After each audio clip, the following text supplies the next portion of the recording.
तो starting good note, good evening to everyone. आज हम लोग स्टार्ट करने वाले अपना 6th lecture magnetic effects of current का। ठीक है, और आज हमारे क्लास का जो मेन फोकस होगा वो क्या होगा, वो हमारा होगा इलेक्ट्रोमैग्नेटिक इंडक्शन। ठीक है, इलेक्ट्रोमैग्नेटिक इंडक्शन के बारे में हम बात करेंगे। इस इलेक्ट्रोमैग्नेटिक इंडक्शन में बेसिकली अगर मैं लेक्चर इंडेक्स बोलूं कि आज क्या क्या टॉपिक्स होंगे, तो पहला तो होगा हेनरीज एंड फैराडेज एक्सपेरिमेंट्स, उसके बाद बेसिक इलेक्ट्रोमैग्नेटिक इंडक्शन, उसके बाद Faraday's law of electromagnetic induction and then Fleming's right hand rule. ठीक है, देखते हैं।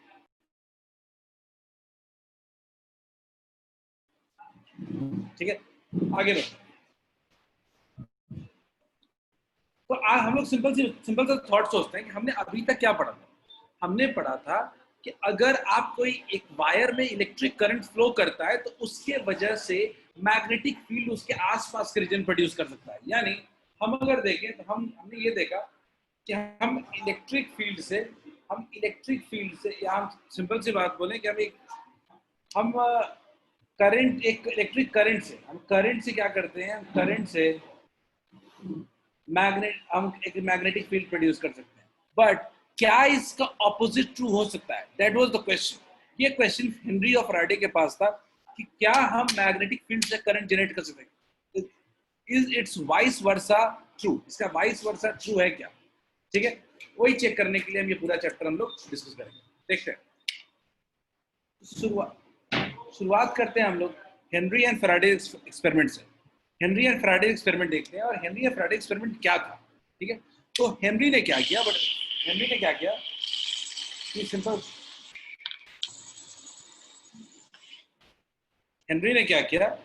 कि सिंपल सा एक कॉइल ले लिया और कॉइल के पास एक मैग्नेट रख दिया। ठीक है, एक मैग्नेट रख दिया और मैग्नेट को रख के चेक किया क्या हम एक मैग्नेट से एक कॉइल में करंट प्रोड्यूस कर सकते हैं क्या। और इसको चेक करने के लिए हमने गैल्वेनोमीटर लगा दिया। ठीक है, सब लोग जानते हो गैल्वेनोमीटर को।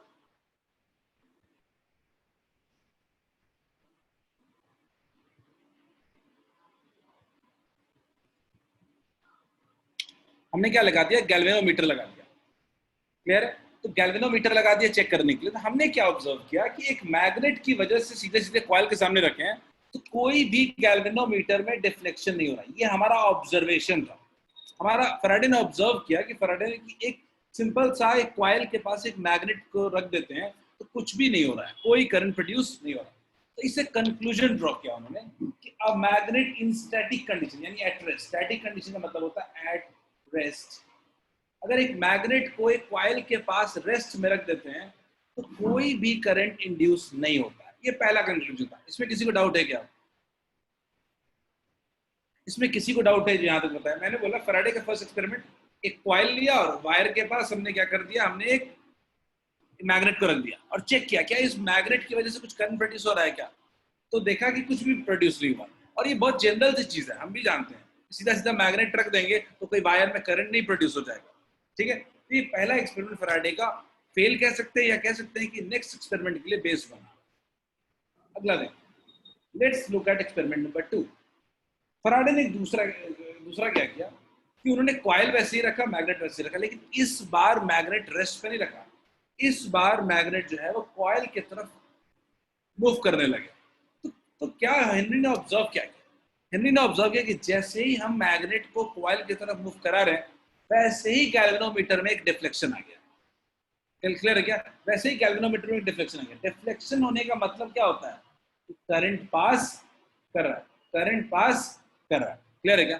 ऑब्जर्वेशन में सिंपल आ गया, गैल्वेनोमीटर में डिफ्लेक्शन आ गया, इसका मतलब क्या है कि करंट पास कर रहा है। क्लियर है क्या? आगे देखते हैं इसका कंक्लूजन क्या ड्रॉ किया। कंक्लूजन तो एक बात तो ड्रॉ कर सकते हैं, अभी तक जो फैराडे ने एक्सपेरिमेंट किया उससे क्या सोच सकता था फैराडे? फैराडे ने सोचा अच्छा मैग्नेट अगर मूव करेगा, एक मूविंग मैग्नेट के पास एक कॉइल को रख देंगे तो करंट इंड्यूस हो जाएगा। ये फैराडे का एक बहुत ही स्टार्टिंग ऑब्जर्वेशन था और उसके बेस पे कंक्लूजन था। इज इट क्लियर क्या? सिंपल, फैराडे ने सोचा कि अच्छा एक मैग्नेट को कॉइल की तरफ मूव करेगा, मैंने magnet moving towards a coil, it induces current. Clear है क्या? तो फैराडे ने एक सिंपल थॉट, जो रिजल्ट आया उसके हिसाब से सोच लिया। क्या यहां तक क्लियर है क्या सबको? क्या एक्सपेरिमेंट नंबर 2 क्लियर है क्या? Yes sir. फैराडे के इसी एक्सपेरिमेंट से हमारे पास बेसिस बन गया कि हम एक मैग्नेट का यूज करके एक कॉइल में करंट प्रोड्यूस कर सकते हैं, and that was very big achievement at that time. ये करंट जनरेशन एंड प्रोडक्शन के फील्ड में एक बहुत बड़ा रिवॉल्यूशन था, ठीक है। एटलीस्ट एक्सपेरिमेंट नंबर 2 को तो आप कह सकते हो, it was the start for this revolution. Let's move ahead, आगे बढ़ते हैं।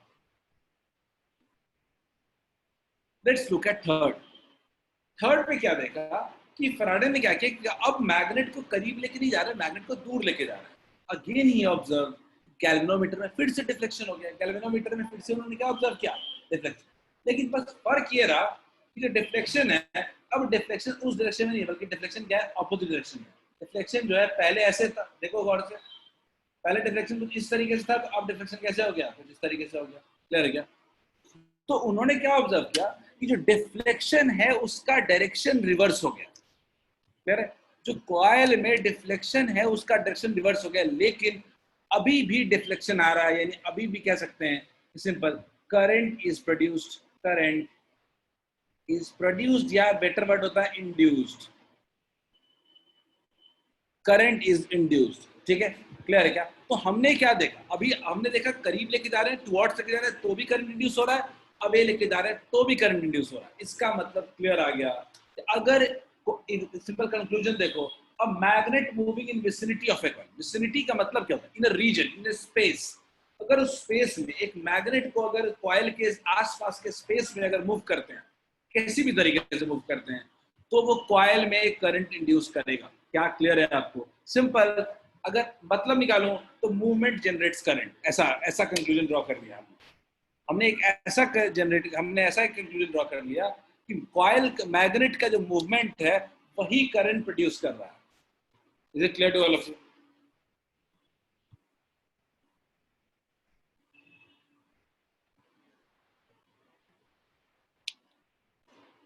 क्लियर है तो at least reply yes if understood, समझ में आ गया सबको? अगर सबको समझ में आ गया at least reply, then we can move ahead. Yes, sir. तो 3 एक्सपेरिमेंट्स में जो फैराडे के पास ऑब्जर्वेशन थे कि रेस्ट वाले मैग्नेट से कुछ भी नहीं हो रहा था, लेकिन अगर मैग्नेट को टुवर्ड्स या अवे मूव कर रहा है तो कॉइल में करंट इंड्यूस हो रहा है। लेकिन आगे बढ़, इन्होंने तभी पढ़ लिया कि मैग्नेट के मूवमेंट की वजह से हो रहा है। अगला एक्सपेरिमेंट क्या है? अगला एक्सपेरिमेंट मैग्नेट को रेस्ट पे रखा है और कॉइल को ही मूव कर रहे हैं बीच वेलोसिटी से। अब कॉइल को जो मूव कर रहे हैं उसी एक्सिस को उसी तरीके से रख कर प्लेस करके, तो हमने ऑब्जर्व किया कि अभी भी गैल्वेनोमीटर में डिफ्लेक्शन हो रहा है। ठीक है, क्लियर है क्या? अभी भी गैल्वेनोमीटर डिफ्लेक्शन हो रहा है, यानी जरूरी नहीं है कि सिर्फ मैग्नेट के मूवमेंट की वजह से डिफ्लेक्शन हो। अगर मैग्नेट की जगह अगर कॉइल भी मूव करेगा तो भी उस गैल्वेनोमीटर में डिफ्लेक्शन होगा, यानी करंट प्रोड्यूस होगा। क्लियर है क्या? तो इसका कंक्लूजन बहुत इंपॉर्टेंट है। कंक्लूजन क्या है कि current is induced in the coil when either coil और मैग्नेट, यानी ईदर कॉइल या तो मैग्नेट, दोनों में से कोई एक भी अगर मोशन में होगा तो करंट क्या हो जाएगा, इंड्यूस हो जाएगा। Is it clear to all of you? Yes, sir. Yes sir. क्या एक्सपेरिमेंट 4 तक क्लियर है? यानी अब जो फैराडे का कंक्लूजन पहले आया था कि नहीं मैग्नेट की मूवमेंट की वजह से हो रहा है, वो गलत है। या तो मैग्नेट या तो करंट या तो कॉइल, दोनों में से कोई भी मूव करेगा अगर आसपास रखे हुए हैं तो क्या होगा, करंट इंड्यूस हो जाएगा। क्लियर है? Let's move to our last experiment. अभी तक ना Faraday was very happy. Faraday जो थे वो बहुत ही हैप्पी थे। उन्होंने कहा कि चलो हमने ये डिस्कवरी कर लिया कि इधर कॉइल और मैग्नेट, दोनों में से कोई भी एक अगर आसपास रखे हुए मूव कर रहे हैं तो क्या होगा, करंट प्रोड्यूस होगा। तो हमने क्या किया कि हमने दोनों को मूव करना शुरू कर दिया एक साथ। दोनों को मूव किया लेकिन सेम वेलोसिटी से मूव किया। दोनों को, both magnet and coil moved with same velocity in same direction. तब हमने क्या ऑब्जर्व किया? तब हमने देखा कि गैल्वेनोमीटर में एक्चुअली में कोई डिफ्लेक्शन नहीं हो रहा है। ये सरप्राइजिंग था, बिकॉज फैराडे के पुराने एक्सपेरिमेंट्स के थ्रू क्लियर हुआ था कि मोशन गिव्स इलेक्ट्रोमैग्नेटिक इंडक्शन या करंट प्रोड्यूस हो जाता है। लेकिन अभी कोई भी गैल्वेनोमीटर में डिफ्लेक्शन नहीं हो रहा है जब दोनों साथ एक ही स्पीड से चल रहे हैं। ठीक है, तो कंक्लूजन देखो, current is induced in the coil due to relative motion between coil and magnet.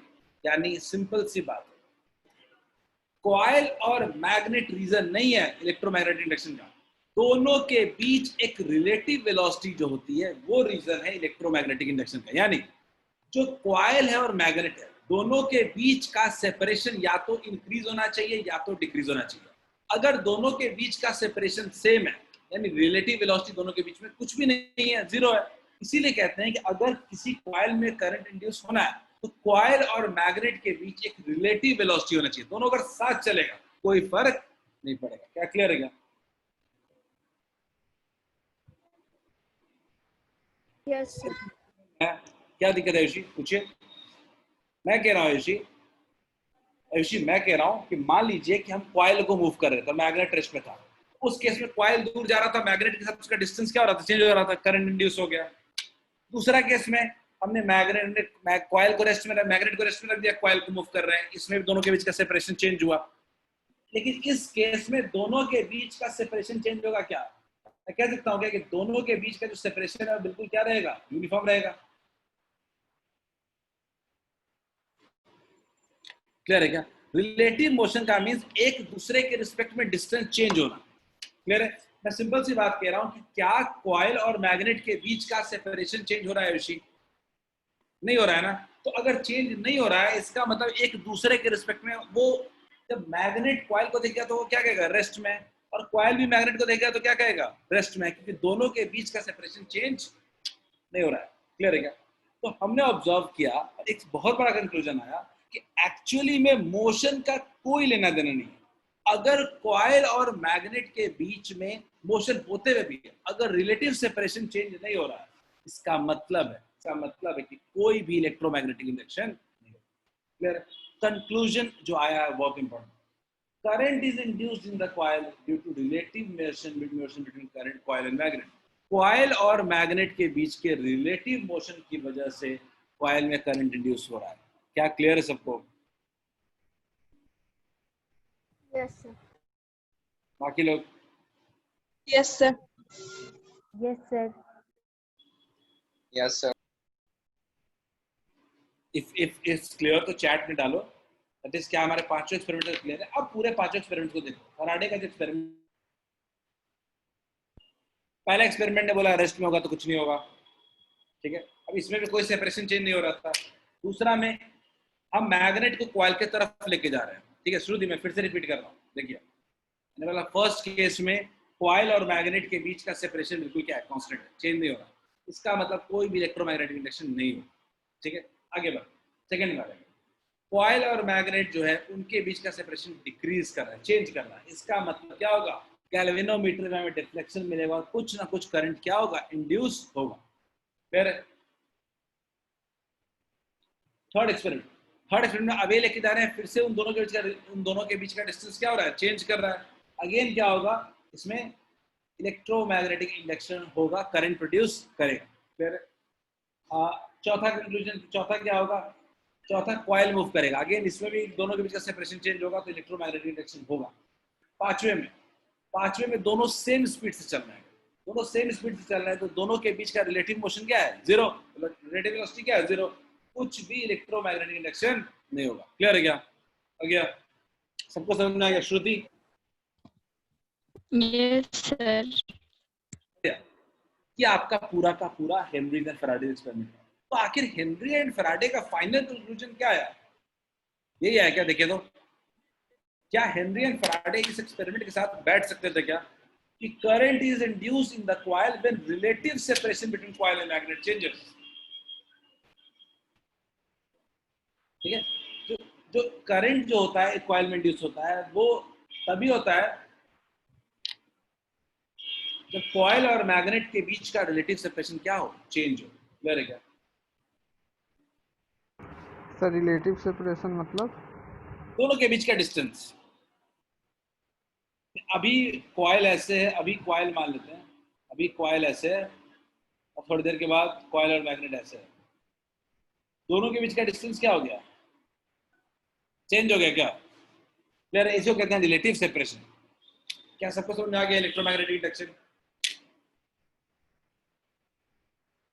अब आते हैं कि चलो कंक्लूजन तो ड्रॉ कर लिया, बट फैराडे एक साइंटिस्ट थे जो हेनरी एंड फैराडे में फैराडे हैं, उन्होंने बोला कि there must be some scientific reason, more scientific reason. अभी भी साइंटिफिक रीजन तक हम नहीं पहुंच पाए। अभी भी हम सिर्फ इतना कह रहे हैं अच्छा दोनों के बीच का सेपरेशन चेंज होगा तो इलेक्ट्रोमैग्नेटिक इंडक्शन होगा, लेकिन आखिर ये क्यों हो रहा है? सेपरेशन चेंज होने की वजह से, सेपरेशन के चेंज होने की वजह से क्यों करंट इंड्यूस हो रहा है, इसको समझने के लिए हमें फैराडे का एक ऑब्जर्वेशन समझना पड़ेगा। देखते हैं,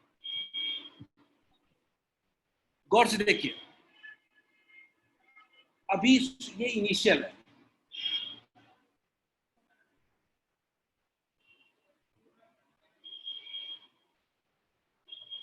फाइनल क्लियर है।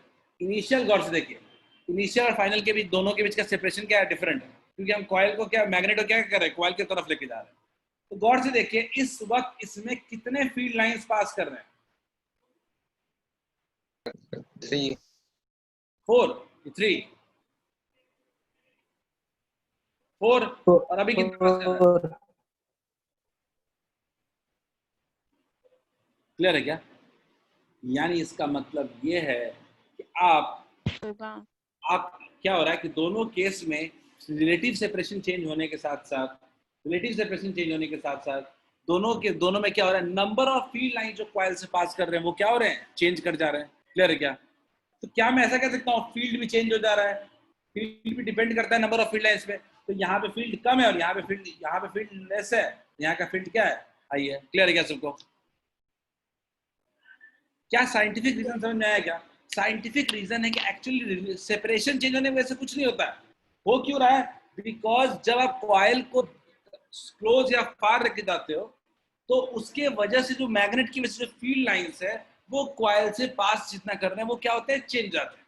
अगर दूर रखते हैं तो कम फील्ड लाइंस पास करेंगे, नजदीक लेके जाएंगे तो क्या होगा? ज्यादा फील्ड लाइंस पास करेगा। श्रेय आपने बोला है कि सर एक बार और समझा दें, ठीक है? जस्ट एक बार और समझा दो तो समझिए। पहला वाला फिगर दिख रहा है ऊपर वाला इनिशियल केस से, इसमें गौर से देखिए। हम क्या कर रहे हैं? मैग्नेट को कॉइल के तरफ लेके जा रहे हैं। तो लेके जा रहे हैं तो जब करीब लेके जा रहे हैं तो क्या हो रहा है कि शुरुआत में फील्ड कितना है? फील्ड लाइंस कितने हैं? तो गौर से देखिए 1 2 3 4 ग्रीन से मारते, ग्रीन डॉट्स हैं। क्लियर है? लेकिन जब वही मैग्नेट नजदीक आ गया तो कितने पास कर रहे हैं? 4 नहीं 6। क्लियर है क्या? यही खेल है इलेक्ट्रोमैग्नेटिक इंडक्शन का। क्लियर है क्या? और सर दूर जाने पे एक काम करो ना, इसको इनिशियल मान लो और इसको फाइनल मान लो। दूर जाने पे क्या होगा? फील्ड लाइंस कम हो जाएगा।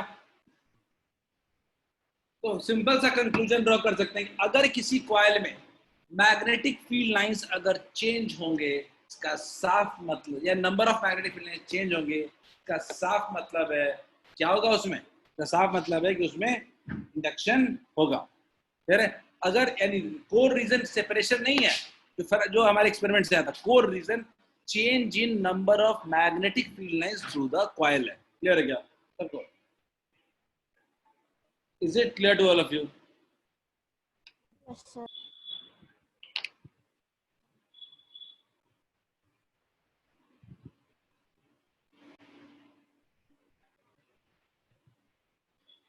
बढ़िया। तो आज के बाद अगर कोई आपसे पूछता है कि why do electromagnetic induction takes place, तो मत कहना कि कॉइल और मैग्नेट के बीच का सेपरेशन चेंज होने की वजह से। नहीं, आप कहोगे किसी भी कॉइल के थ्रू जो मैग्नेटिक फील्ड लाइंस पास कर रहे हैं वो अगर चेंज कर जाए तो उस कॉइल में क्या हो जाएगा? करंट प्रोड्यूस हो जाएगा। क्लियर है? यानी बेसिकली ये क्या कैसे प्रोड्यूस होता है? Due to change in number of magnetic field lines through the coil. Clear है क्या? क्या सबको समझ में आ गया? तो क्यों ना पूरा इतना टॉपिक पढ़ने के बाद अब तो टॉपिक का डेफिनेशन पढ़ लें। इलेक्ट्रोमैग्नेटिक इंडक्शन का अभी तक हमने डेफिनेशन भी नहीं पढ़ा। ठीक है, गौर से डेफिनेशन को पढ़ो सब। क्या सही लग रहा है क्या?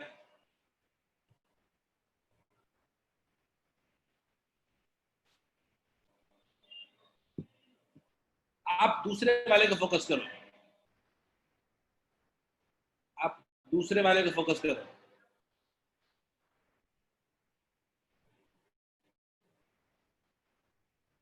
क्या क्लियर है क्या? क्या electromagnetic induction can be defined as the generation of current due to changing magnetic field lines through the coil? कह सकते हैं क्या? कह सकते हैं क्या? Changing magnet, number of magnetic field lines का अगर चेंज हो जाएगा तो क्या होगा, करंट इंड्यूस किसी भी कॉइल में हो जाएगा। क्लियर है सबको? यहीं पे एक नया टर्म आता है, ठीक है, वो टर्म क्या होता है देखते हैं।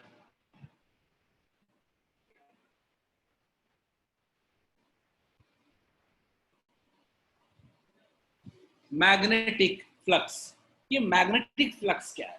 बेसिकली ये कुछ नहीं होता, ये number of magnetic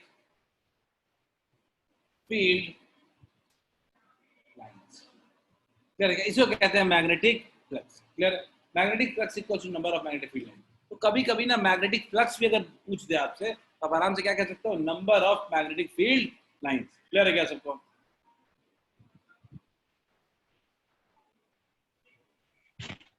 Yes, sir. मैं बहुत ज्यादा इसके बारे में डिटेल में बात नहीं करना चाहता था। Electromagnetic induction can be defined as generation of current due to changing magnetic field lines को, या इसको मैग्नेटिक फ्लक्स कहते हैं, कोई फर्क नहीं पड़ता। खैर चलो, मुझे लगता है कि यहाँ तक आप लोगों ने इलेक्ट्रोमैग्नेटिक इंडक्शन का डेफिनेशन पूरा पढ़ लिया। ठीक है, अगर हमने डेफिनेशन पूरा पढ़ लिया तो हम थोड़ा आगे बढ़ते हैं और इसको लेके दिए गए टोटल 3 लॉज है, इन तीनों लॉज को पढ़ने की कोशिश करते हैं। याद रखना ये तीनों सिलेबस के बाहर है, तीनों आपके सिलेबस के बाहर है। Faraday first law, second law and Lenz law. ठीक है, लेकिन 10 मिनट लूंगा आपको थोड़ा एक्स्ट्रा नॉलेज देने के लिए, आपको तीनों लॉज पढ़ाऊंगा बहुत ऊपर ऊपर से। ठीक है, फैराडे के लॉज तीनों क्या है हमें पढ़ने ही नहीं है। ठीक है, फैराडे का पहला लॉ, ठीक है, ये डिफाइन करता है कि इलेक्ट्रोमैग्नेटिक इंडक्शन क्या होता है। ये डिफाइन करता है, क्या लिखा हुआ? It states that an EMF का मतलब voltage, EMF is induced in according to change in magnetic flux fluid. ठीक है, मैग्नेटिक फ्लक्स बोले तो मतलब क्या है, नंबर ऑफ फील्ड लाइंस। ये लिख देना, not in CBSE, not in CBSE, थोड़ी देर बताऊंगा बस। ठीक है, इसका मतलब है कि फैराडे का पहला लॉ कुछ नहीं किया, उसने बोला कि अगर आपका मैग्नेटिक फ्लक्स है, number of field lines coil में चेंज होगा तो क्या होगा, करंट प्रोड्यूस हो जाएगा। क्लियर है क्या? फैराडे फर्स्ट लॉ इसने डिफाइन कर दिया। दूसरे ने बताया कितना होता है, तो दूसरे ने बताया कि जो ईएमएफ यानी जो वोल्टेज इंड्यूस्ड है, जो वोल्टेज इंड्यूस्ड है, ईएमएफ इंड्यूस्ड है जो करंट कॉइल में, इसका वैल्यू होता है minus times rate of change of magnetic and number of magnetic field lines।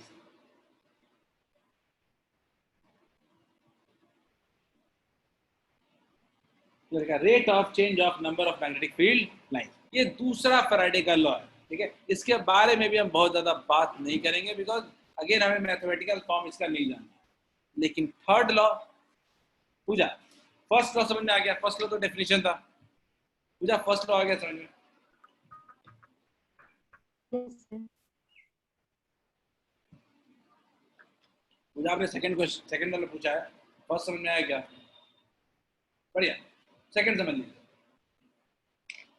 ठीक है, सेकंड समझ लीजिए। तो सेकंड कहता है कितना होगा। फर्स्ट ने बताया क्या होगा, लेकिन दूसरा लॉ बताता है कि कितना होगा। It gives the amount. ठीक है, तो सेकेंड लॉ की बात करते हैं, तो जो ईएमएफ इंड्यूस होता है, या वोल्टेज कह सकते हो इंड्यूस, या और वोल्टेज इंड्यूस इक्वल्स टू होता है rate of change of flux, या कह सकते हो equals to minus time change in flux by time taken. Clear है क्या? Change in flux by time taken. Clear है? चेंज इन फ्लक्स की जगह number of magnetic field lines भी कह सकते हो। क्लियर है क्या? यही होता है फैराडे का सेकंड लॉ। क्लियर है सबको? Is it clear? Yes, sir. Third देख, थर्ड वाला जो लॉ है ना, ये लॉ आपके तरह, ठीक है, या आपका बिहेवियर की तरह दिखाता हो क्या? तो क्या होता है, it states that direction of induced image, जो करंट इंड्यूस होता है, it is such that it opposes the effect that causes. यानी जो इसको प्रोड्यूस कर रहा है ये उसी को अपोज करता है। यानी सिंपल सी बात है कि कभी भी आप एक करंट इंड्यूस करने की कोशिश करते हो तो करंट कुछ ऐसे इंड्यूस होगा कि जो इसको प्रोड्यूस करेगा ये उसी को अपोज करेगा। Again it is not in CBSE में नहीं है, लेकिन बहुत इंटरेस्टिंग है। ठीक है, तो it states that direction of induced image such that it opposes the effect that causes. Example देता हूं, हम आपको बोलेंगे कि आप रात में आप पढ़ो, शाम में आप पढ़ो 6 से 9। हमने आपको समझाया, हमने करंट इंड्यूस करने की कोशिश की, लेकिन आप क्या करते हो, आप उसका ठीक उल्टा करते हो, आप उसका ठीक उल्टा करते हो। ठीक है, तो ये एक्चुअली आपके बिहेवियर की तरह है। तो हम बोलते हैं कि आप होमवर्क टाइम पे सबमिट करो, लेकिन आप नहीं करते हो होमवर्क टाइम पे सबमिट। तो बेसिकली क्या है, आप जो कॉज है, जो आपको ये बताने की कोशिश कर रहा है, आप उसी को अपोज करते हो। क्योंकि अब आपको बोला था टाइम पे पहुंचो क्लासेस, आप नहीं पहुंचते हो, तो अगेन क्या है, ये भी क्या है, ये भी लेंज लॉ का एग्जांपल है। It opposes the effect that causes it. Clear है क्या सबको, आया समझ में? लेंज लॉ का मतलब है कि जो करंट इंड्यूस होगा वो सिर्फ उसका काम एक ही है कि कैसे मैं सोर्स को, जो करंट इंड्यूस कर रहा है, उसको अपोज करूं।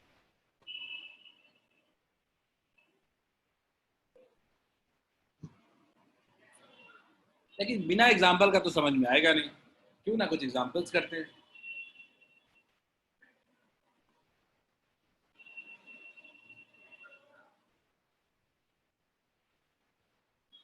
चलिए देखते हैं।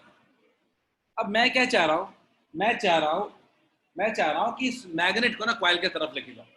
अब मैग्नेट को कॉइल के तरफ लेके जाओ, तो मैग्नेट को कॉइल की तरफ ले जाने की कोशिश करूंगा, नॉर्थ नॉर्थ को इधर लेके जाना चाहूंगा। तो ये कॉइल क्या चाहेगा, कॉइल चाहेगा कि इसको ना अपोज करे, इसको क्या करे, अपोज करे। अब कैसे अपोज करेगा, क्या तरीका अपोज करने का? तो एक कॉइल में अगर आप कॉइल में अगर अपोज करना चाहेगा तो क्या करेगा, मैग्नेटिक फील्ड प्रोड्यूस कर देगा। कॉइल क्या करेगा, एक मैग्नेटिक फील्ड प्रोड्यूस कर देगा जो कि ठीक इसके फील्ड के क्या हो, ऑपोजिट हो। क्लियर है?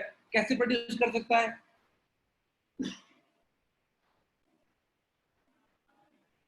कुछ इस तरीके से प्रोड्यूस कर सकता है। ठीक है, अब कॉइल में अगर प्रोड्यूस कर रहा है अगर, तो कॉइल में याद रखिएगा जिस पॉइंट से फील्ड लाइन एग्जिट करते हैं उसको कौन सा पोल करते हैं, नॉर्थ पोल। और जिस पॉइंट से फील्ड लाइन एंटर करते हैं उसको क्या कहते हैं हम लोग, साउथ पोल। क्लियर है? North pole and south pole. Clear है क्या? क्लियर है? तो सिंपल बात है कि नॉर्थ पोल बनाना है, तो इसमें क्या होगा, नॉर्थ है और ये साउथ है, तो करंट कैसा होना चाहिए, मैं दोबारा समझाऊंगा, दोबारा समझाऊंगा। चलिए देखते हैं। मैं इसको समझाने के पहले एक मैग्नेटिज्म का एक छोटा सा पार्ट क्लॉक रूल समझाने की कोशिश करता हूं।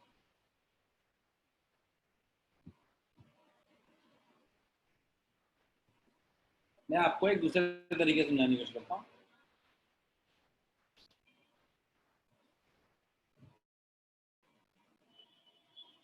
देखते हैं। ठीक है, तो मैं क्या कहना चाहता था, एक सिंपल सा एक कॉइल देखो, सर्कुलर कॉइल दिखा रहा हूँ। ठीक है, एक सर्कुलर कॉइल दिखा रहा हूँ। सर्कुलर कॉइल में अगर मान लीजिए करंट कुछ ऐसे है, मान लीजिए अगर करंट क्या है, एंटी क्लॉकवाइज है, एंटी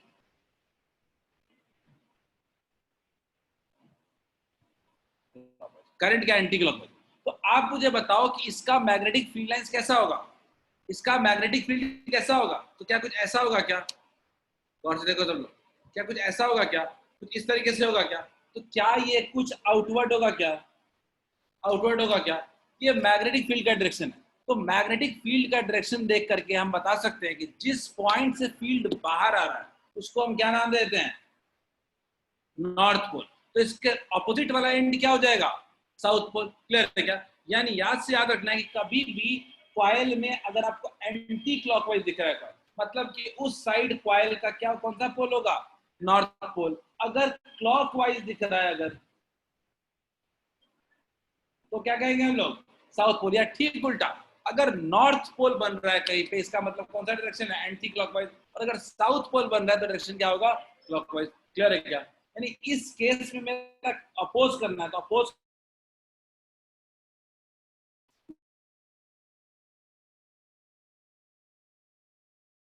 होगा।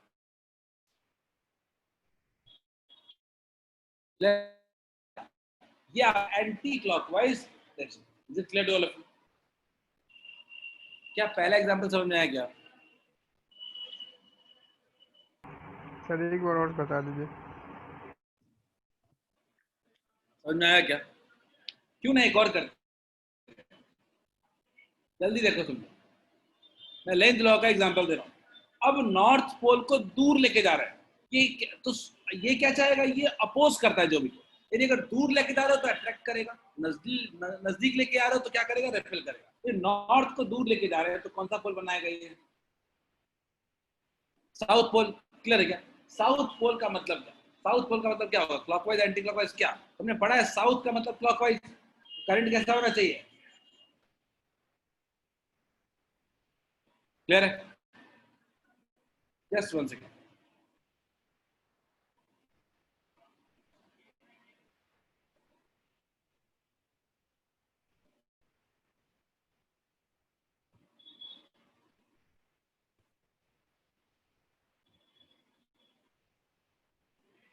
Just give me a second.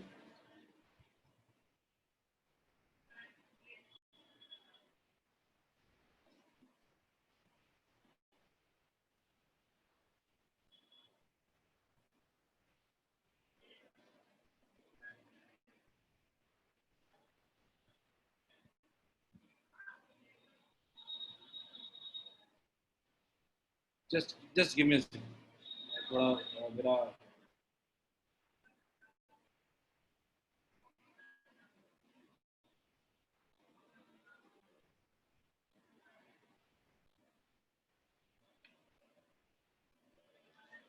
चलिए। क्लियर है क्या? तो डायरेक्शन क्या होगा? क्लॉकवाइज होगा। इधर से देखने वाले को क्या दिखेगा? क्लॉकवाइज दिखेगा। क्लियर है क्या? एक और एग्जांपल करते हैं। मुझे बताओ इस केस में क्या होगा? ये यहाँ पे कौन सा पोल बनेगा? बताइए जल्दी, कौन सा पोल बनेगा?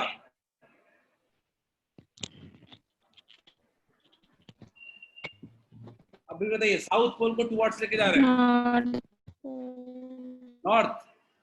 पहले तो बताओ, क्लोज लेके जा रहे हैं तो क्या चाहेगा? रेपेल करना चाहेगा। और रेपेल करने के लिए कौन सा पोल बनाएगा? साउथ पोल बनाएगा क्या? रेपेल करना है मुझे, तो मुझे यहाँ पे कौन सा पोल चाहिए? साउथ पोल चाहिए। साउथ पोल मतलब कौन सा डायरेक्शन? क्लॉकवाइज। तो अब आप करंट का डायरेक्शन किधर इंड्यूस होगा ये आप जानना सीख गए हो। अभी आप करंट इंड्यूस कर रहे थे, करंट प्रोड्यूस कर रहे थे, किधर होगा डायरेक्शन वो अब पता चल रहा है। Here comes the last one. चलिए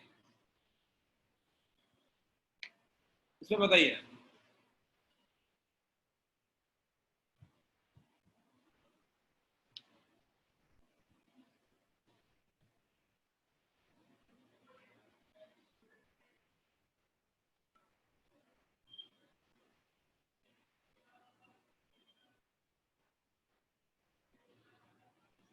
बताओ जल्दी। इसका क्या होगा? ये साउथ दूर जा रहा है तो क्या चाहेगा? इसको अट्रैक्ट करना चाहेगा क्या? मैं बड़ी सिंपल सी बात कह रहा हूँ। साउथ अगर दूर जा रहा है तो क्या चाहेगा? अट्रैक्ट। नजदीक आएगा तो क्या करेगा? रिपेल। क्या कौन सा पोल होगा? North pole. नॉर्थ का मतलब क्या होगा?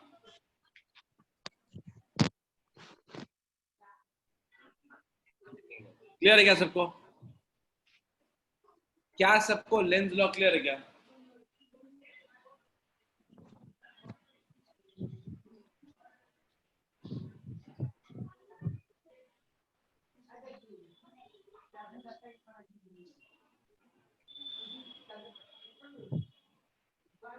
चलिए आज लगता है हम लोगों ने टॉपिक खत्म कर लिया बहुत जल्दी। ठीक है, अगर आप हेल्प चाहिए होगा तो लास्ट में हेल्प भी कर दूंगा, वेट कर।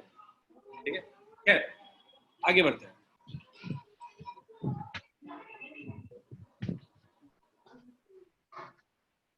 आगे बढ़ते हैं।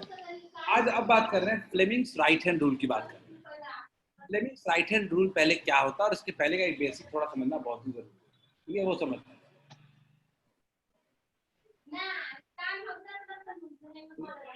फ्लेमिंग्स राइट हैंड रूल का कुछ बेसिक समझ। तो हमने देखा अगर एक मैग्नेटिक फील्ड अगर स्ट्रेट कंडक्टर को मूव करते हो, अगर एक मैग्नेटिक फील्ड में अगर आप स्ट्रेट कंडक्टर को मूव करते हो तो उसमें क्या होता है? उसमें आपको करंट प्रोड्यूस होता है। ठीक है, उसमें करंट प्रोड्यूस होता है और इसी को कहते हैं हम लोग basically electromagnetic induction in straight wire. अब आपके क्लास 10 के सिलेबस में और सिर्फ इकलौता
हम बात कर रहे थे फ्लेमिंग्स राइट हैंड रूल की बात कर रहे थे। और फ्लेमिंग्स राइट हैंड रूल कब की बात करता है? जब एक स्ट्रेट वायर को एक परपेंडिकुलर मैग्नेटिक फील्ड में मूव करते हैं तब उस वक्त जो उस इलेक्ट्रोमैग्नेटिक इंडक्शन होता है that is called determined by Fleming's right hand rule.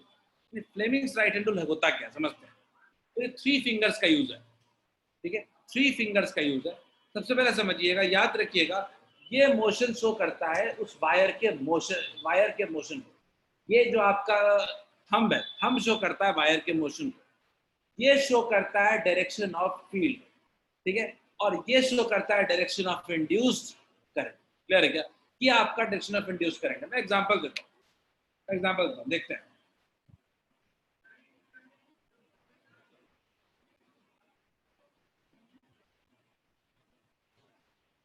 मान लीजिए क्रॉस मैग्नेटिक फील्ड है, एक cross magnetic field, inward magnetic field है।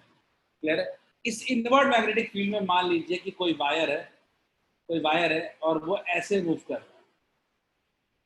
मान लीजिए इधर मूव कर रहा है। अगर इधर मूव कर रहा है तो इसमें इलेक्ट्रोमैग्नेटिक इंडक्शन कैसे होगा ये चेक करना हो तो सबसे पहला काम करिए, थंब को मोशन की तरफ कर दीजिए, ठीक है, और इस फर्स्ट फिंगर को फील्ड के लॉन्ग रख दीजिए। और देखिए, थंब को रख दिया मोशन की तरफ, ठीक है, और इसको रख दिया फील्ड की तरफ। ये फिंगर क्या शो कर रहा है? ऊपर की तरफ।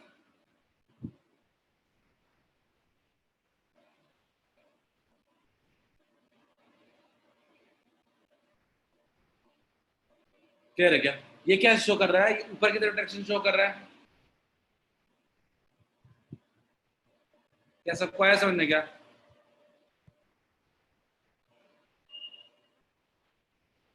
एक बार फिर से बता दीजिए। फिर से समझा। मैं बोल रहा हूँ Fleming's right hand rule use करना है अपने आपको। मान लीजिए एक स्ट्रेट वायर है जिसको फील्ड में मूव कर रहे हैं, किधर मूव कर रहे हैं? कुछ इस तरीके से मूव कर रहे हैं। मान लीजिए मूव कर रहे हैं, तो इसमें आखिर करंट कैसे इंड्यूस होगा? ठीक है, पहले तो मैंने बताया कि स्ट्रेट वायर को परपेंडिकुलर मैग्नेटिक फील्ड मूव करेंगे, ठीक है, perpendicular to the magnetic field, then we can say कि उसमें क्या होगा? करंट इंड्यूस होगा। क्लियर है? कैसे? तो तीनों फिंगर्स अपने पास है राइट हैंड रूल में। सबसे पहला ये फर्स्ट फिंगर जो है, पहला वाला फिंगर, इसको फील्ड के लॉन्ग रखना, फील्ड के लॉन्ग रखना, ठीक है। ये क्रॉस है तो क्या होगा? इनवर्ट। दूसरा आपका ये थंब जो है ये मोशन की तरफ लगा दे। मोशन क्या हो रहा है? इधर हो रहा है। ये फिंगर अपने आप क्या शो कर रहा है? Direction of induced current. Clear है क्या? इंड्यूस्ड करंट का डायरेक्शन क्या होगा? कुछ ऊपर की तरफ होगा क्या? बोलिए, समझ में आया क्या सबको? क्या सबको समझ में आया क्या ये पॉइंट?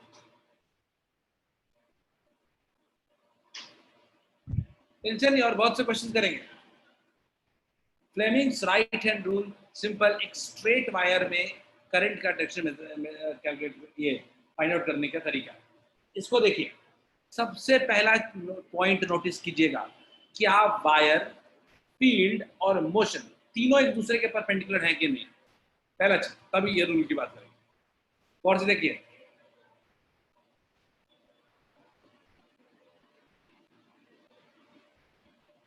आप मुझे बताइए, क्या तीनों परपेंडिकुलर है? मैं किसी डायरेक्शन की बात कर रहा हूँ। सबसे पहले कंडक्ट स्ट्रेट वायर, समझ लीजिएगा, straight wire must be perpendicular to field, field है अपना, must be perpendicular to motion, motion का मतलब velocity से शो कर रहा है। क्लियर है क्या? तीनों क्या परपेंडिकुलर है इसमें?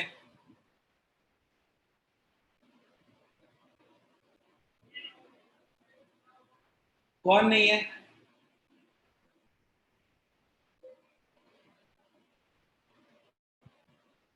ये दोनों एक दूसरे के परपेंडिकुलर नहीं है। इन्हें हम कह सकते हैं इस केस में जो स्ट्रेट वायर है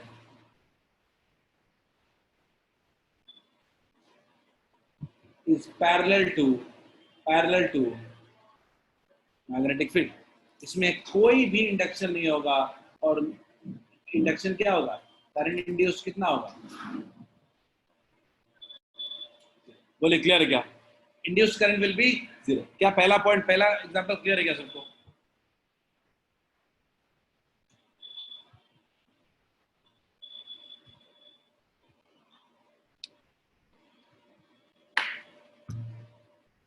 यस सर, क्लियर है।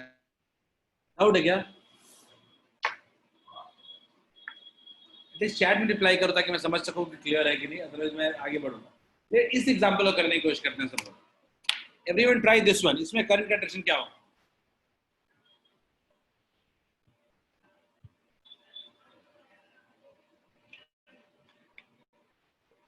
use Fleming's right hand rule.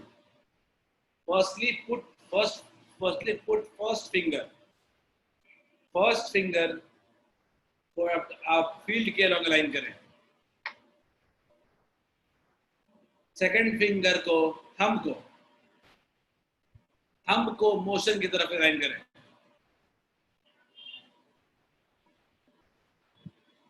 क्या होगा? You have got two answers. Ayushi and विश्वास बिल्कुल सही है। अंशु बिल्कुल सही है।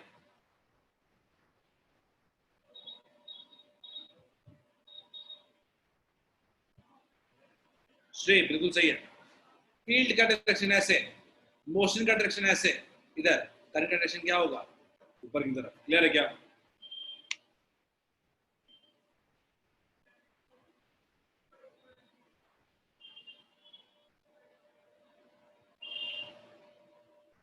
क्लियर है?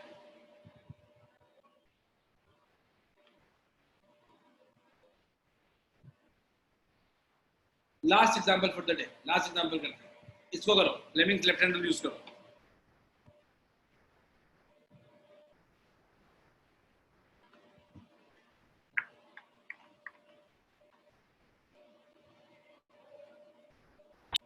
गया आंसर, देखते हैं आगे।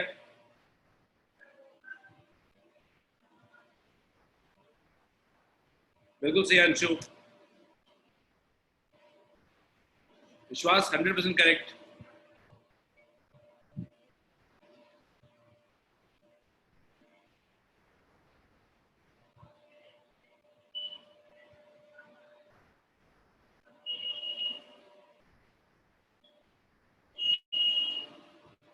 नहीं श्रेय, ध्यान नहीं दिया, डाउनलोड तो हो ही नहीं सकता।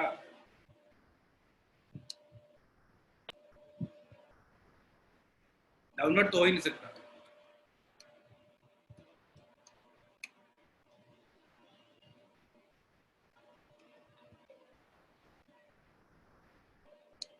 नहीं,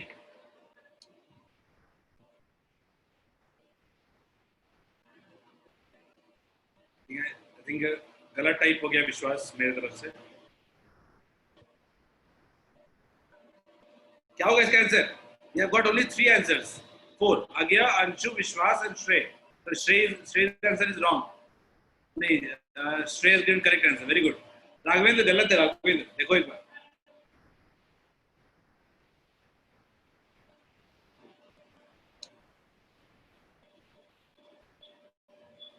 शुभम गलत है, फिंगर देखो, फील्ड के लॉन्ग, फिंगर फील्ड के, पहले फर्स्ट फिंगर फील्ड के लॉन्ग, थंब मोशन के लॉन्ग, 2, ये क्या शो कर रहा है? ये है डायरेक्शन ऑफ इंड्यूस्ड करंट। क्या होगा?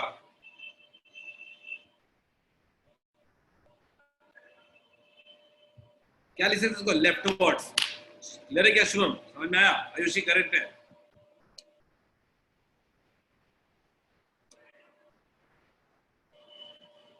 आयुषी क्लियर है क्या? Just wait for a minute, आज का हमारा सेशन एंड हो गया। कोई डाउट है तो आप पूछो, otherwise will have some Kahoot on this topic और लास्ट टॉपिक। ठीक है, कोई डाउट है तो पूछो। आज जो हमने इलेक्ट्रोमैग्नेटिक इंडक्शन पढ़ाया है, इसमें कोई डाउट है तो पूछो। इलेक्ट्रोमैग्नेटिक इंडक्शन पढ़ाया और उसके बाद लेंज लॉ पढ़ाया। लेंज लॉ उतना इंपॉर्टेंट नहीं है हमारे लिए अभी, लेकिन हाँ, फ्लेमिंग्स लेफ्ट हैंड रूल सबको समझ में आया क्या? Sorry, right hand rule, Fleming's right hand rule. Fleming's right hand rule पढ़ने के बाद अपने पास सिर्फ और सिर्फ इलेक्ट्रिक जनरेटर और डोमेस्टिक सर्किट इस चैप्टर में बचा है।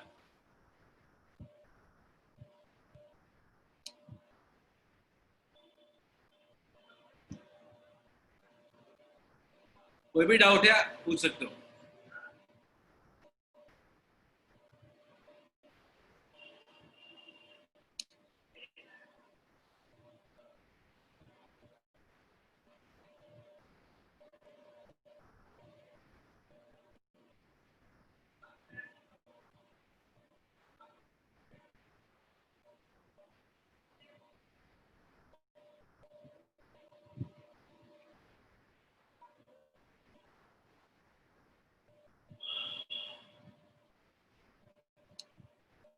फ्लेमिश नहीं, फ्लेमिंग, अच्छा Fleming's right hand rule. Fleming's rule मैंने बताया, अगर किसी स्ट्रेट वायर को मैग्नेटिक फील्ड में मूव करते हो, ठीक है, एक स्ट्रेट वायर को अगर मैग्नेटिक फील्ड में मूव करते हो तो उसमें करंट इंड्यूस होता है। ठीक है, बशर्ते स्ट्रेट वायर जो होना चाहिए वो क्या होना चाहिए? Must be perpendicular to the magnetic field and must be perpendicularly align to the field. Clear है? तो तब उस केस के लिए हम लोग Fleming's right hand rule use करते हैं। राइट हैंड रूल कहता क्या? जो डायरेक्शन ऑफ करंट होगा उसको डिटरमाइन करते हैं हम लोग थ्री फिंगर सिस्टम से। तीनों एक दूसरे के परपेंडिकुलर होते हैं। ये हमारा पहला फिंगर जो होता है ये शो करता है फील्ड को, ये जो होता है ये शो करता है मोशन, क्योंकि मोशन की वजह से ही हो रहा है। और ये थर्ड फिंगर शो करता है, वो शो करता है direction of induced current. Clear है क्या प्रियंका?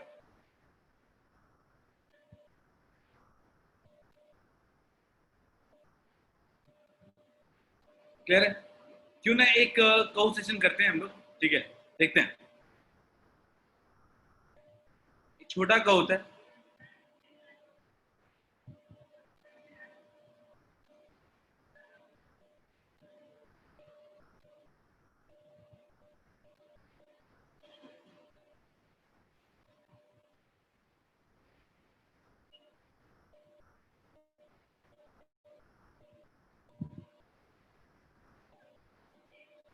चलो मैं हटा रहा, स्क्रीन शेयर कर रहा हूं।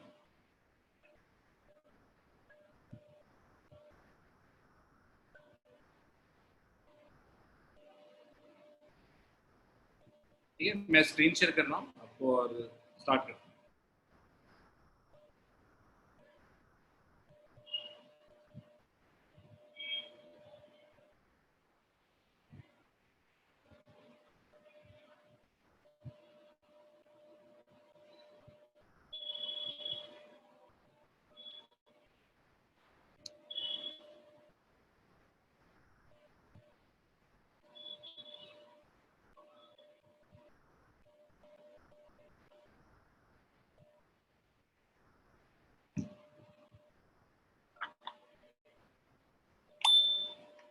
सो गेम पिन मिल चुका है आपको 86888997। Let's start.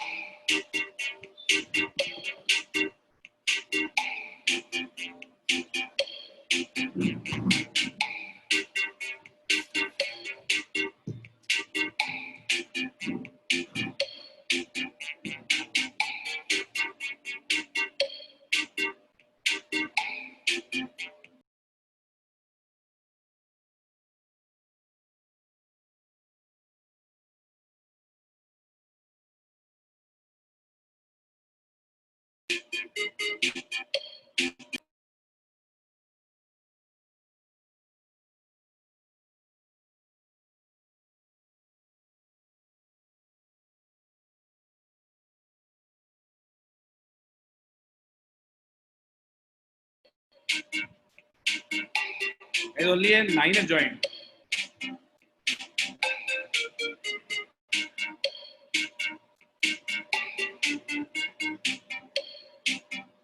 One has joined with the name of Avanti.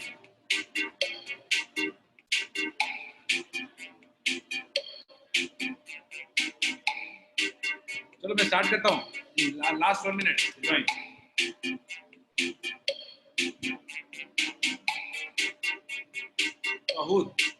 सही नाम तो डाल दो। चलो let's start.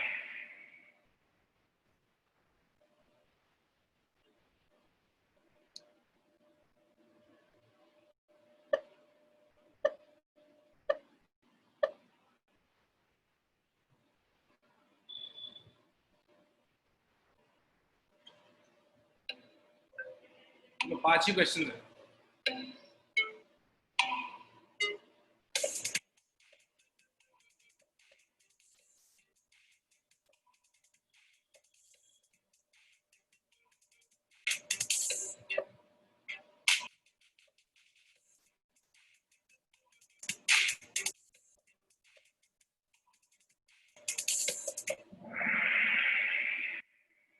So only 2 people have replied correctly. देख लो, पढ़ाई नहीं हो रही है घर पे। 10 have responded incorrectly.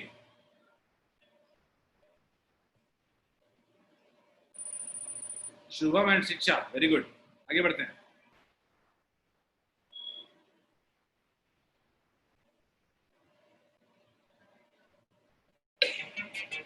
True or false?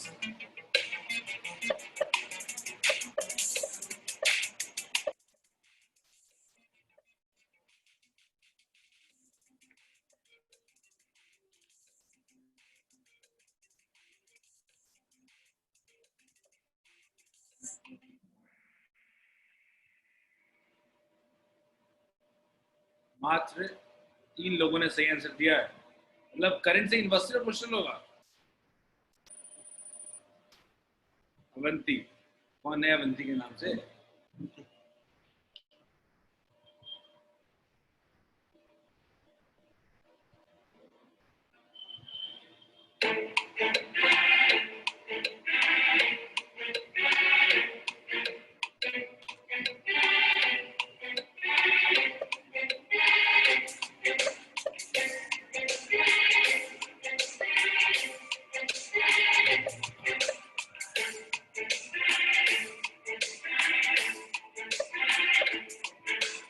Five seconds to go. Really?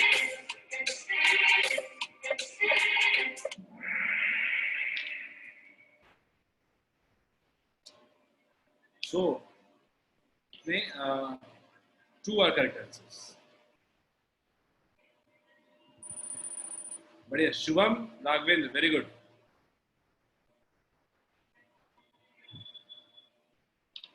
Freely suspended bar mean always rest in north south wind.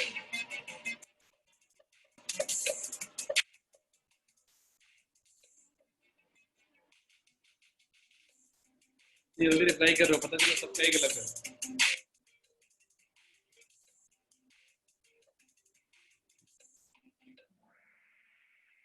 Great. Very good, Vishwas. Vishwas, given 3 correct answers mostly. Last question.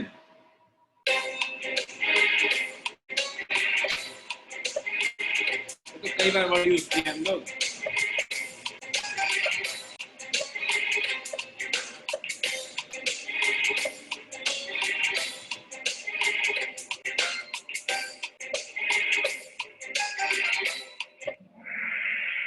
Soft iron. चलो 7 लोगों को याद रहा. And here's the final result. Podium. Raghavendra third. Very good. Vishwas second. Shubham first. Very good. Arya fourth. Ashish fifth. Very good.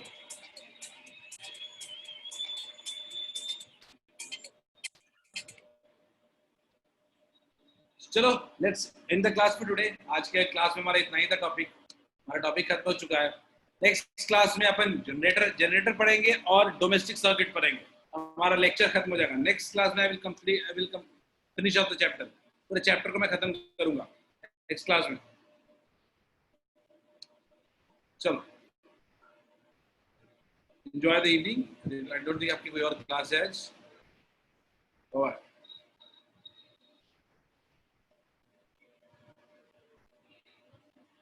Bye, Vishwas.